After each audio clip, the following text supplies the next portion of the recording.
اب دیکھیے میں قرآن سے آپ کو اس کے لیے ثبوت دیتا ہوں. اہم مضامین قرآن میں دو جگہ ضرور آتے ہیں.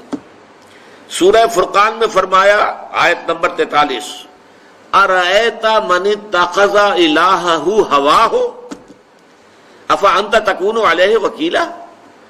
اے نبی کیا آپ نے اس شخص کو دیکھا جس نے اپنی خواہش نفس کو اپنا معبود بنا لیا ہے، الہ بنا لیا. لا الہ الا اللہ وہ لفظ جو کلمہ طیبہ میں آیا ہے، لا الہ الا اللہ، اللہ کے سوا کوئی الہ نہیں، وہی اس آیت میں آیا. افرأیت من اتخذ الہہ ہواہ، جس نے اپنی خواہش نفس کو اپنا معبود بنا لیا ہے.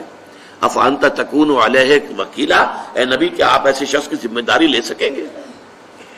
پھر سورہ جاسیہ میں فرمایا آیت نمبر 23 افرأیت من اتخذ الہہ ہواہ واضلہ اللہ علی علم.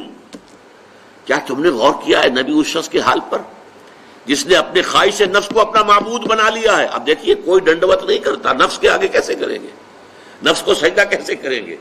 مراسم عبودیت تو کوئی نہیں ہو سکتے نا، یہ تو اطاعت ہے.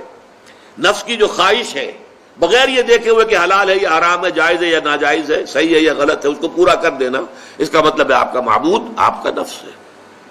اور یہ قرآن مجید کی دو آیات سے میں نے ثابت کر دیا کہ یہ نفس الہ بن جاتا ہے.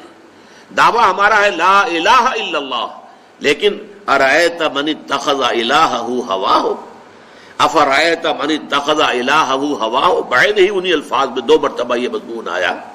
یہ ہے در حقیقت نفس کو اپنا معبود بنا لینا.